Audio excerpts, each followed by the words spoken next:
Good morning, everyone. My name is Linda Johnson. I'm head of the investment proposition at Novia Global, and welcome to the latest in our advisor webinar series. Today we welcome Nathan Sweeney, who is the Deputy CIO of the multi-asset team at Marlborough Group. And today Nathan will be discussing media noise or hard numbers and addressing some key investor concerns and whether the market shares them. Before I hand over to Nathan, there is a Q&A button at the bottom of your screen.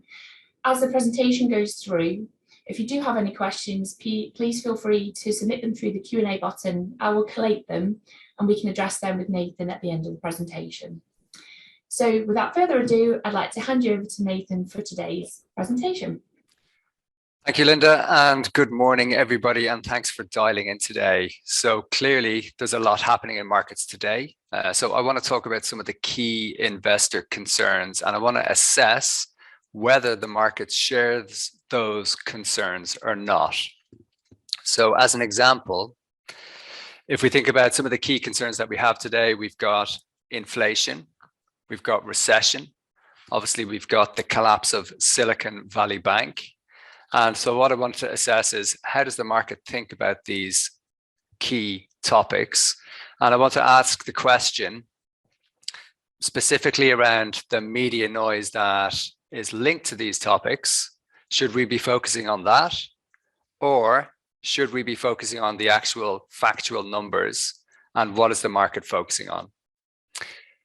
So if we think about inflation specifically, we know that inflation is higher. We know that it's in the headlines today, but when you see the media discussing or writing about inflation, it would suggest that inflation is out of control. So does the media news around these topics create an overly pessimistic view? Do we believe the media in relation to a lot of these topics?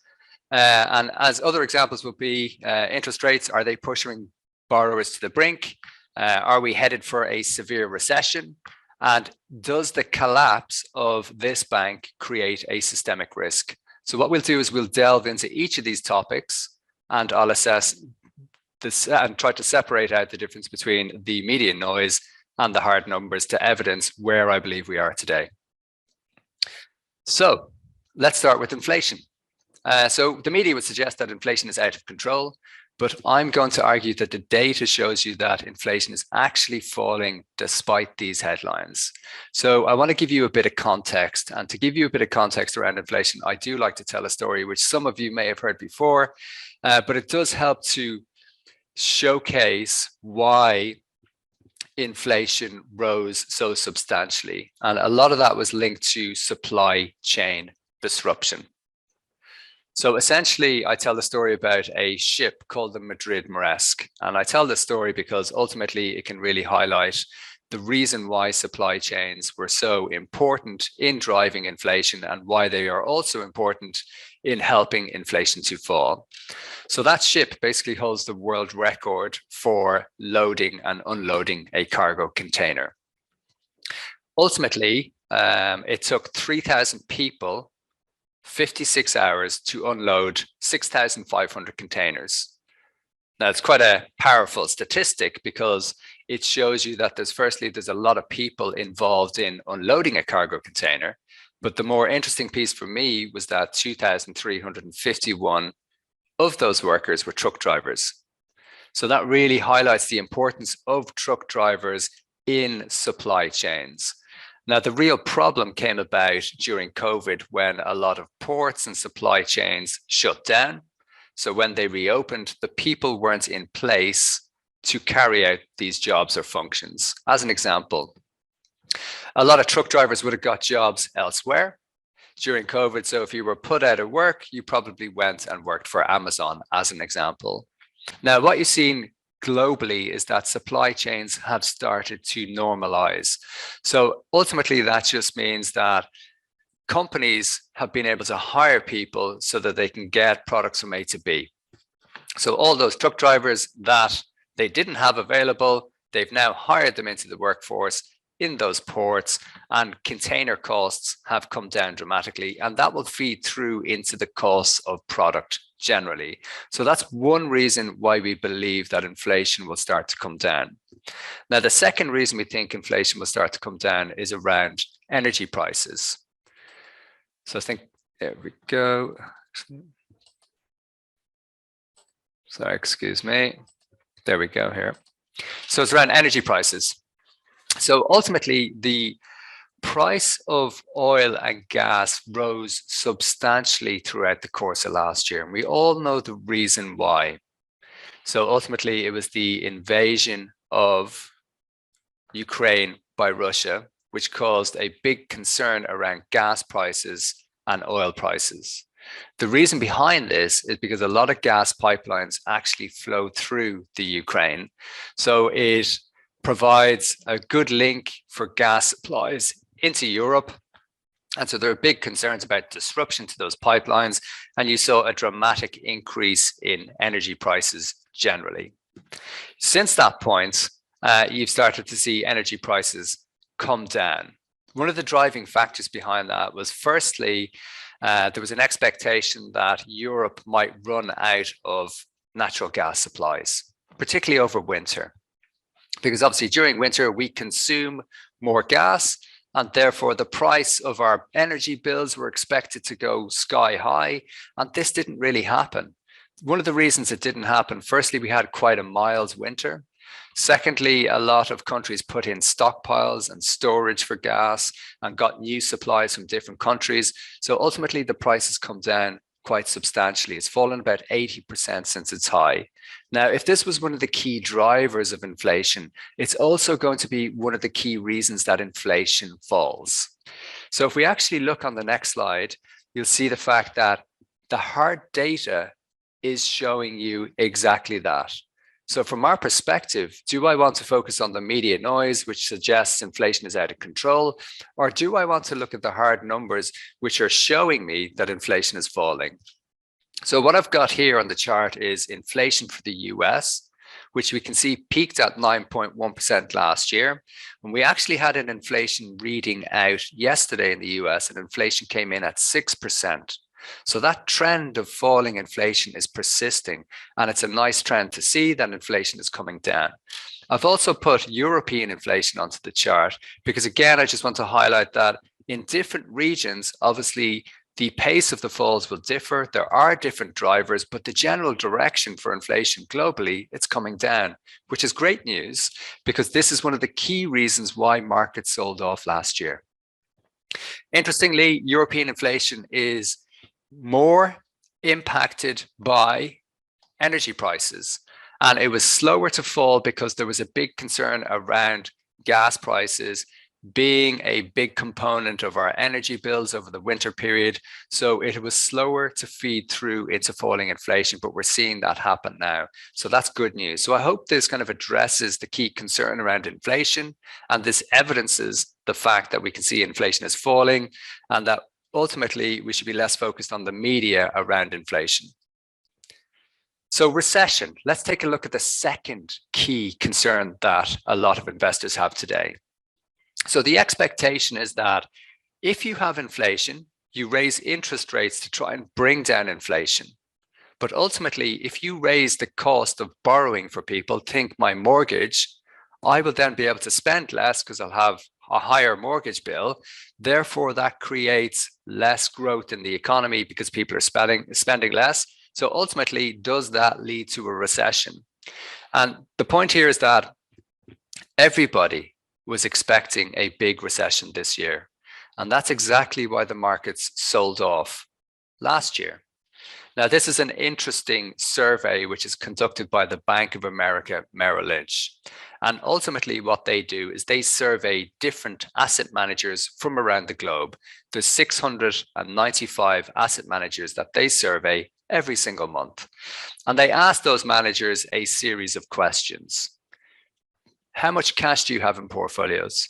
How much equity exposure do you have? How much fixed income exposure do you have? Do you think there is going to be a recession within the next 12 months?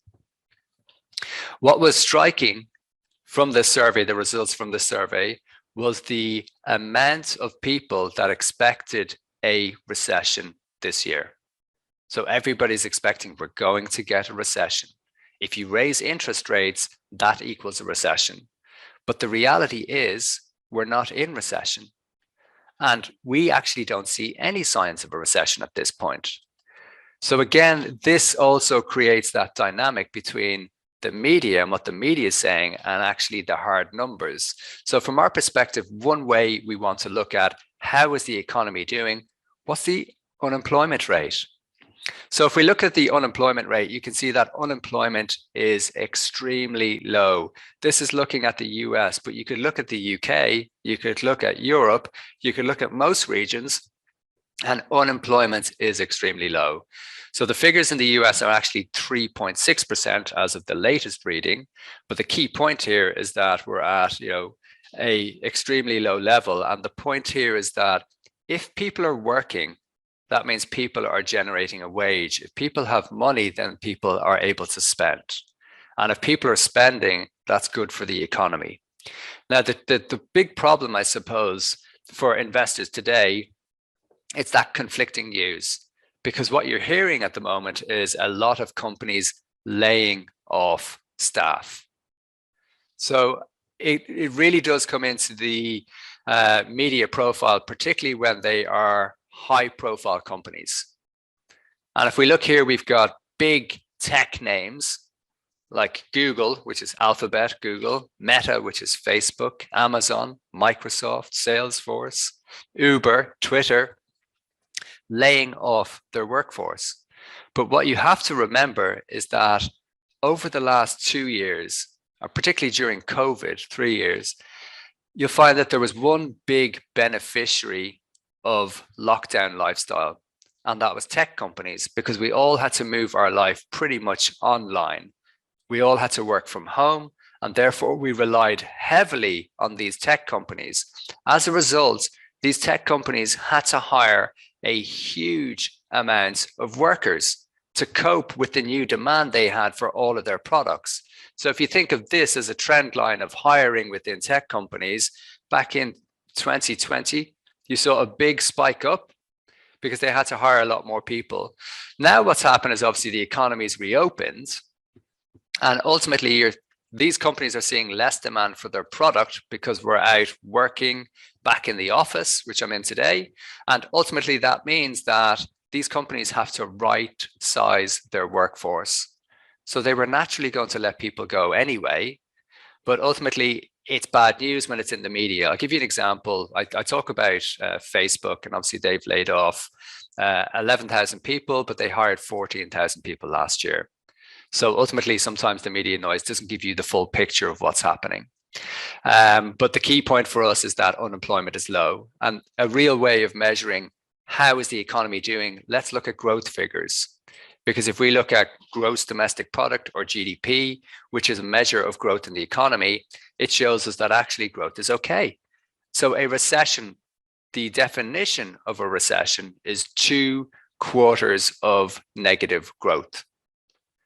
So what I can see here, looking at US growth and European growth, is US growth is positive. European growth, it's not great, but it's not negative. And you have to remember, I showed you the slide which pointed out that people expected this is going to be the most anticipated recession in history, going back to 1968, biggest spike on that chart, everybody expecting it to happen. Because of that, the stock markets fell last year in anticipation of the recession. Now we're at a point where actually the data is coming out better than expected. Why is that? Because actually the gas bills weren't that bad. Company earnings weren't that bad. So the news is actually a little bit better on all fronts. And therefore, this recession doesn't look like it's going to happen. So, you can see the conflicting signals between what's happening in the media and actually the data. But I know that the market is focused on the data, what's happening over here. And that makes it challenging for investors when they are continually peppered with pessimistic news about what's happening in markets. Does that enable you to make sensible investment decisions? Does that prevent you from missing out on an opportunity? And opportunities present themselves when assets are cheaper. after a sell-off. Okay, so on the next slide, what I want to do here is talk a little bit about Silicon Valley Bank. And I just want to kind of explain to you in simple terms what went wrong, because I know you're probably going to get questions from your clients. So I want to make this nice and simple. What happened to this bank? Why it was different? Why this bank? Is it systemic? So just to give you a bit of context. So what I want to point out firstly is that bank failures do happen, and they kind of happen all the time. So since 2000, interesting statistic, there have been 562 bank failures, and that's in the US. So that's a lot. Now, why does this stand out? So Silicon Valley Bank stands out because of the magnitude of the assets the bank held. So it wasn't a small bank. They had over 200 billion. So from that perspective, big number. And you can see on the graph here, which our marketing team put together, you can see that clearly it's the second biggest bank failure since going back to 2008. And that's why the market was concerned last week about this. So what happened? Let's kind of talk through it. So when I think about a bank, so a traditional bank takes money from depositors. So I might put my money in the bank, and then a bank makes money by making loans. So I'm a depositor, and then I need a loan because I want to get a mortgage or I want to buy a car. And therefore they charge a rate of interest on that loan, and they make money on that. So that's how they make money in the traditional sense. Now this bank is different. So why is it different? Firstly, this bank only deals with tech startup companies. So that means that this clientele is slightly different. So if we think about tech startup companies as a group, they've been getting lots of funding, lots of cash from venture capital companies for the last decade. The reason they've been getting lots of cash is because interest rates have been very low. So the cost of cash is cheap, and people want to think, how do I maximize the value of my cash? How do I make a return? I want to invest in a startup company, the next big thing. So if I can get into the next big thing, start up the next Google, the next Amazon at a cheap price, I could make a lot of money. So there was a lot of appetite from investors to put their money into VC, and VC was then giving that money to startup companies. So the point was that in this bank, all of these startup companies were just seeing cash coming in the door. Now, the problem for the bank is that because these startups didn't need loans, because they were getting so much cash coming in the door, how was the bank going to make money? So they said, okay, how are we going to make money? Let's put the cash that we have into government bonds. That's a low risk investment, but we can get a higher return on our government bonds. Actually, let's put it into long duration government bonds. So government bonds that will pay us a higher income, but we won't get our money back for 10 years. So on the left side of this chart, I've got a graph which shows you it's a measure of liquidity in banks. So it's called the Tier 1 capital ratio. And all it does is it looks at a measure, how much liquid assets do I have in the bank and how much liabilities do they have? And they just have a ratio of that, one over the other. Now, what tends to happen is, banks will have a cash buffer in place, because ultimately, if depositors want their cash back, they can then give them their cash back. But then banks will try to make money by putting the money into something on this side, because they know that not all of the depositors will want the money at once, but they want a buffer in place just in case people want their cash. The problem for this bank was that everything was fine with the government bonds until interest rates started to go up last year. So when interest rates started to go up last year, we all know that when rates go up, bond prices fall. So the government bonds that they bought, which were yielding, call it 2%. Now the interest rate goes from 1% to 2% to 3%. Nobody wants that bond that was issued at 2% because I can get 3% from the bank now. So why hold that? And the more interest rates went up, the bigger the fall in the price. The longer the duration of the bond, the bigger the fall in the price. So this bank now had an unrealized loss. Still, they didn't have a problem at this point because they could hold those bonds to maturity and get their money back. The problem happened really when interest rates started to go up. There was less appetite for investors like me to put my money into venture capital to fund the next big startup, because I had bills to pay. Everybody had bills to pay. So the liquidity or the appetite to invest in startups dried up. So now this bank had no money coming in the door, or these startups had no money coming in the door. So the startups then had to use the cash that they had on deposit to pay their day-to-day operations, to pay their staff, etc. So suddenly for Silicon Valley Bank, they've money going out the door. They've got all their money in bonds here that are at a loss. So they had to sell them at they had to basically crystallize that loss. So as soon as the market or those tech startups found out that they were selling these bonds at a loss, they said, well, is this bank in trouble? So the startups started to take their cash out quickly. And interestingly, you've seen an image of Silicon Valley Bank that I had on there. You didn't have a queue of people outside the bank. That's not how a bank run works today. I can just go online, go onto my app and transfer the money out. So you can imagine how quickly the money started to go out the door. So then they had a problem. They didn't have enough cash to meet the demand for the money that their clients wanted back. So they had to close the bank. The regulator had to step in. So that just kind of explains to you what happened. So I'll just explain on this chart here. So what you have here is the tier capital 1 ratio, which is just the amount of liquidity. So all of these other banks, they buy bonds too. But what they do is, because they're risk conscious, they insure against the risk of interest rates going up. This bank, because it was a tech startup, was essentially clueless to that risk and didn't hedge against the fact that interest rates might go up.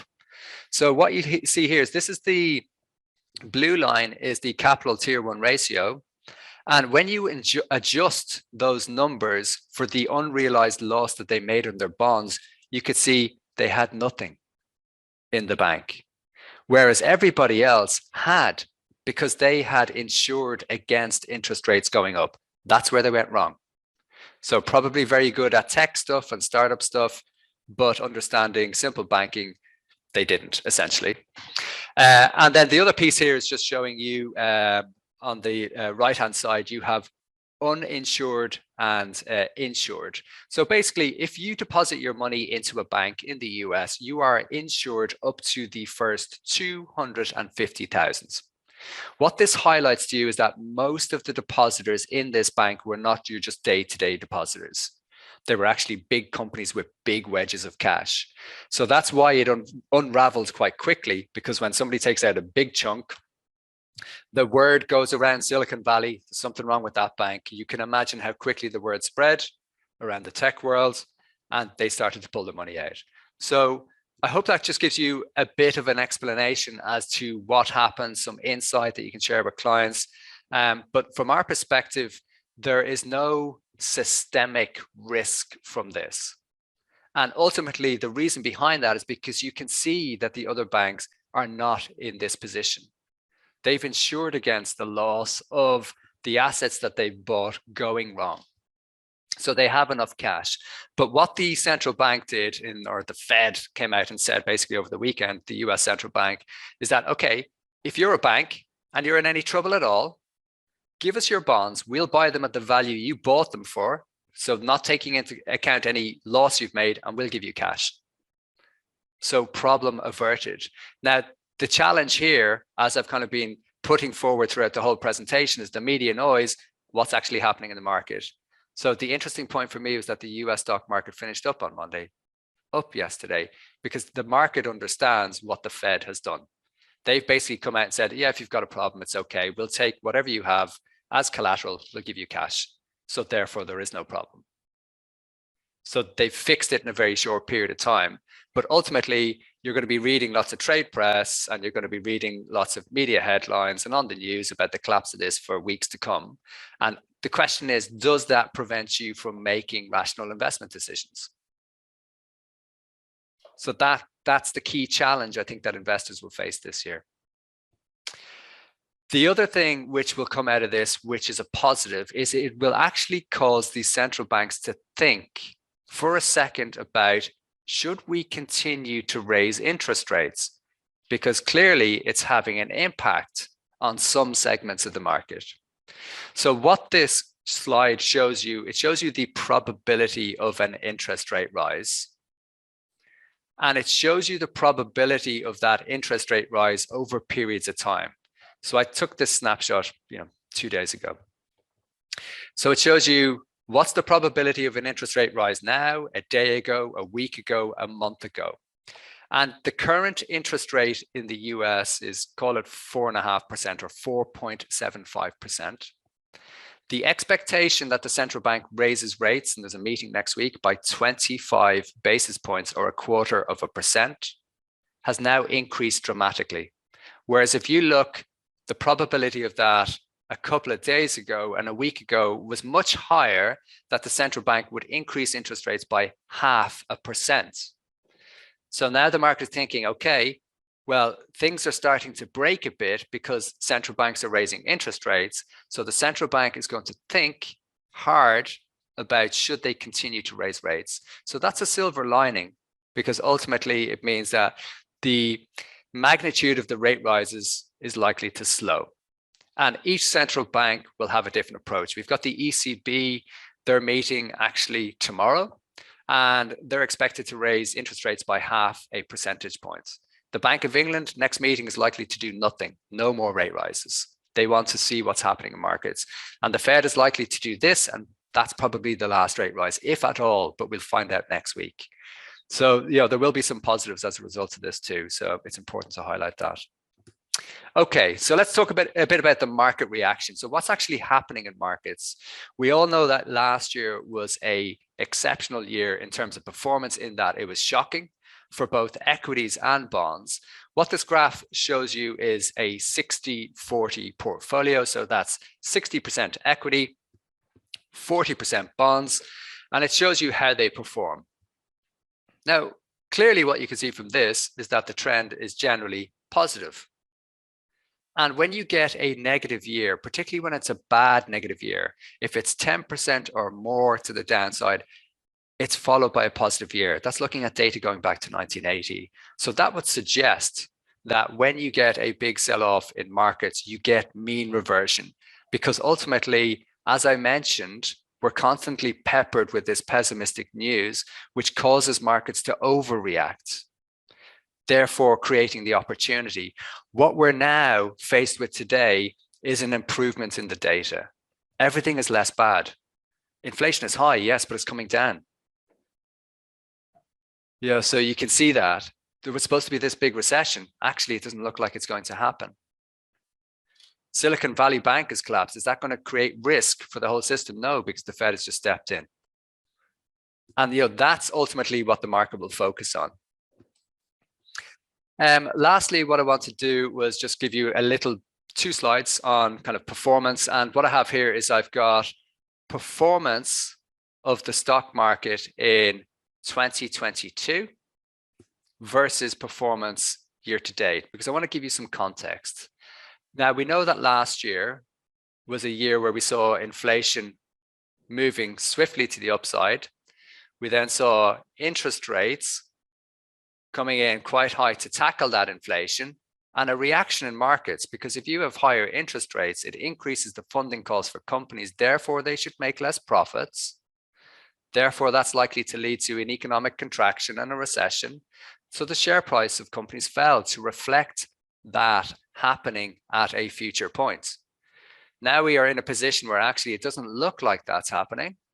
So the markets are now reacting to the upside. Very challenging to invest in the market today as an investor when you're faced with all of that bad news. But ultimately, that's not how the market thinks, because the market is looking for that glimmer of hope or that glimmer of change. And that's what the market will focus on.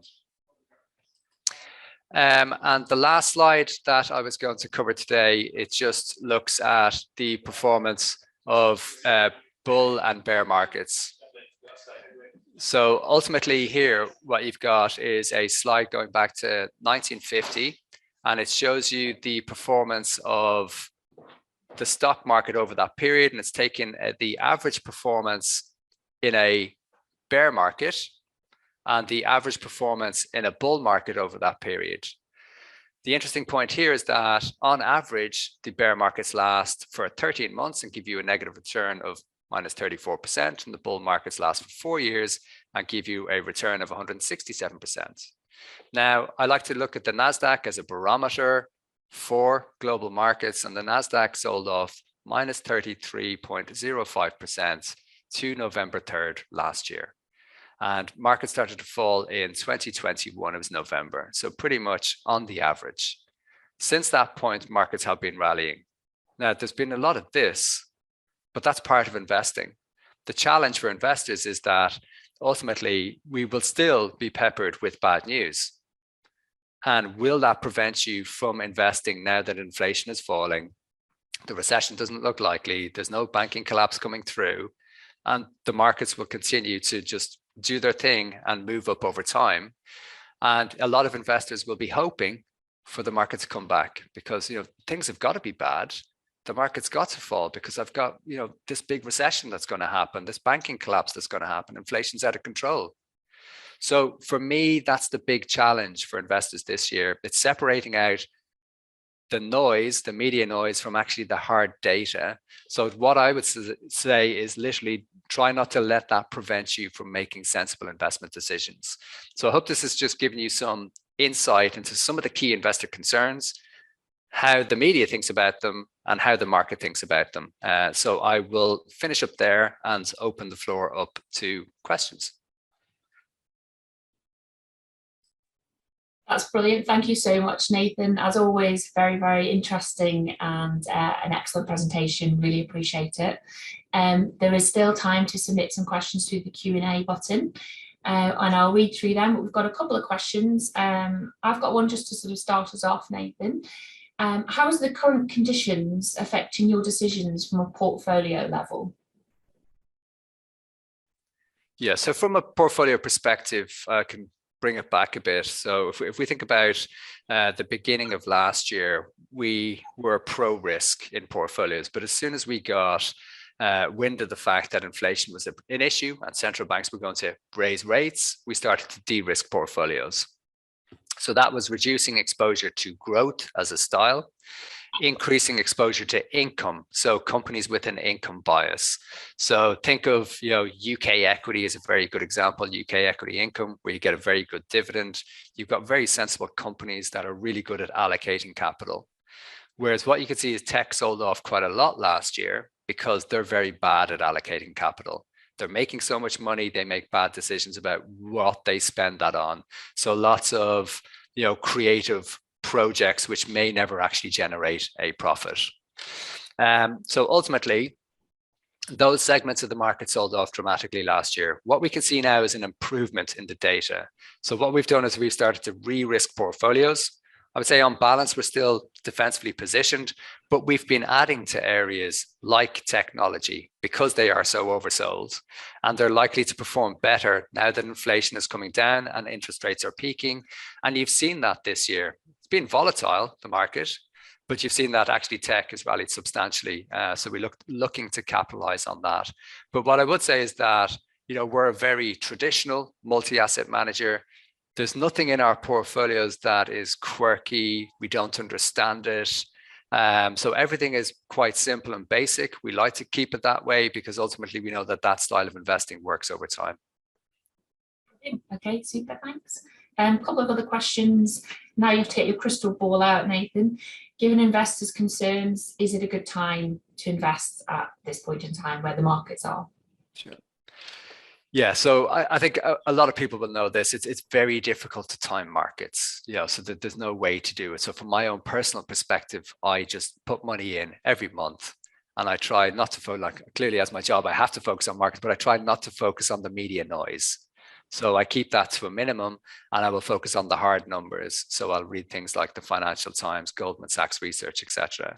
I think the key point here is that you very rarely get an opportunity to buy assets at a discounted price. So what we've had is one of the biggest sell-offs in equity markets since 2008. That was well over a decade ago, where you got a great opportunity to buy low. This opportunity has now presented itself again. Assets are cheap. You've seen a big fire sale. Therefore, from an investment perspective, if you want to compound higher returns over a longer period, it's a great time to get into the market, particularly if you are pessimistic, because that's telling you from a behavioral perspective, it is a good time to invest. You have to ignore that irrational side of your thought process, because ultimately, from a rational perspective, assets are cheaper, and it's always good to buy assets at a cheaper price, particularly if they're worth more. And a lot of these companies are great companies. There's a lot of change in technology coming through artificial intelligence, which is going to drive continued growth. So for me personally, I think it's a great time to invest. Excellent. Okay, thank you so much. We've had a question from the floor, which is your explanation on the US bank situation. Are you relaxed that this is an isolated incident? Yeah, so what you've seen is there's actually been 3 banks rescued over the course of a few days, and a few of those banks are very much linked into the cryptocurrency space, so providing lending into that space. So what will happen as a result of this, the regulators in the US will tighten up the regulations for those banks specifically. That's where they have more concern.